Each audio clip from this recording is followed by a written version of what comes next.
Olá, vamos continuar falando sobre como entender a leitura, como conseguir passar os olhos nas linhas, identificar as palavras, depois que eu tiro o olho de lá, saber o que estava escrito. Senão não foi leitura, foi apenas visualização ou identificação de palavras. Como eu estava dizendo, a leitura vai além das palavras que estão lá, ou seja, do que simplesmente está escrito. Eu vou nesse vídeo tentar fazer com que você saia do que se fala de caixinha, né?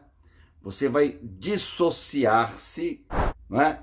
E ter um olho mais crítico sobre o que está escrito, sobre o que está lá no texto. Vamos, como exemplo aqui, colocar uma frase. Olha, eu não disse que ele roubou o carro. Esse é o texto. O que você entendeu? Você entendeu que eu estou afirmando que ele roubou o carro. Mas se eu disser, eu não disse que ele roubou o carro. O texto é o mesmo, as palavras são as mesmas, mas se eu não souber exatamente o que tem de pontuação, e na leitura dinâmica a pontuação é muito importante, eu não vou descobrir que fala exatamente o contrário do que eu tinha entendido antes. Na primeira frase, no primeiro tom, eu afirmei, no segundo eu estou negando. Olha só, a mesma frase. Eu não disse que ele roubou o carro. Então quem foi que roubou? Mudou. A frase é a mesma. A pessoa que roubou agora é outra. De novo. Eu não disse que ele roubou o carro. Vamos devagar. Ele pediu emprestado. O que foi que ele fez com o carro? Eu não disse que ele roubou o carro. O carro. Então o que foi que ele roubou? Então esse é o motivo da briga das principais religiões do mundo.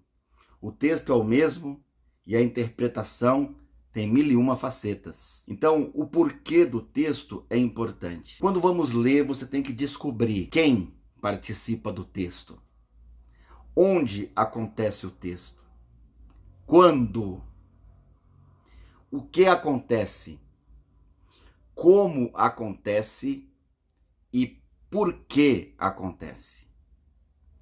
Você tem que ser um investigador. A grande maioria faz leitura passiva. Você lê, terminou, fecha o livro e pronto. Sua leitura tem que deixar de ser passiva para ser uma leitura ativa, uma leitura de investigação, uma leitura de pesquisa, uma leitura de busca. Cada detalhe é importante do texto. Primeiro exemplo, a mesma frase tem vários significados. Observe nessa outra frase agora. Isso tudo tem relação com a sua habilidade de interpretar, de entender. Se você não é capaz de jogar com isso, a sua compreensão fica comprometida. Se eu digo, João foi à feira e comprou 3 bananas. Eu lhe pergunto quem? Você vai, essa é fácil, tirei de letra. João. Pensa um pouquinho.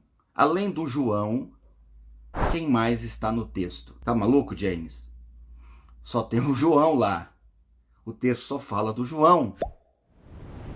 Não, o texto não fala mais do João. Além do João, tem muitos outros.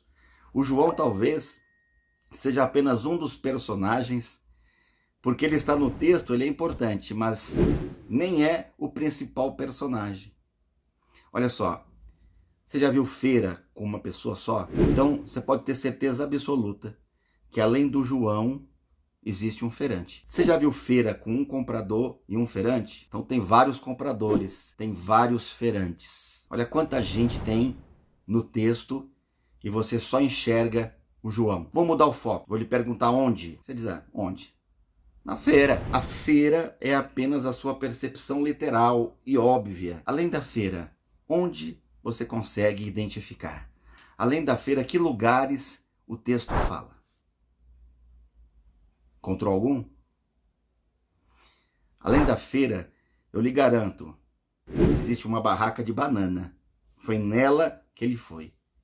Não está escrito a barraca, mas ela está lá. Você já viu feira com a barraca de banana somente? Então existem várias barracas. Existe a barraca de banana. Existe um trajeto de onde ele saiu para onde ele chegou. Olha quantos lugares tem no texto. Agora você vai ficar encabulado se eu lhe perguntar quando. Quando aconteceu o texto? O texto não informa o dia, ele não fala o mês, não diz o ano. Mas o texto informa quando aconteceu. Só você olhar para a gramática. O texto não está dizendo que João está na feira comprando bananas. O texto não está dizendo que João irá à feira. O texto é claro, o texto diz que João foi à feira e comprou. Isso já aconteceu. Então você pode afirmar com toda a categoria que o texto está se referindo a um tempo do passado. Eu não vou deixar você maluco com essas coisas todas de interpretação, mas entenda o seguinte: você precisa ser um investigador, um leitor ativo, um autor que se preocupa com os detalhes. E principalmente, será que o que eu entendi é realmente o que tem que ser entendido? E o outro ponto, além do que eu li, o que eu tenho de pessoal? O que a minha bagagem acrescenta? E onde eu posso extravasar? Quem lê viaja. Não porque não entendeu. Tem uma brincadeira que eu faço que eu pergunto assim: quem lê viaja, por quê? Porque você pode perguntar para ela o que ela leu, ela vai dizer: ah, não sei, eu viajei. Mas a leitura não é essa viagem da falta de compreensão. A viagem se refere à oportunidade de conversar com os grandes gênios e, na maioria deles, os imortais. Te vejo no próximo vídeo.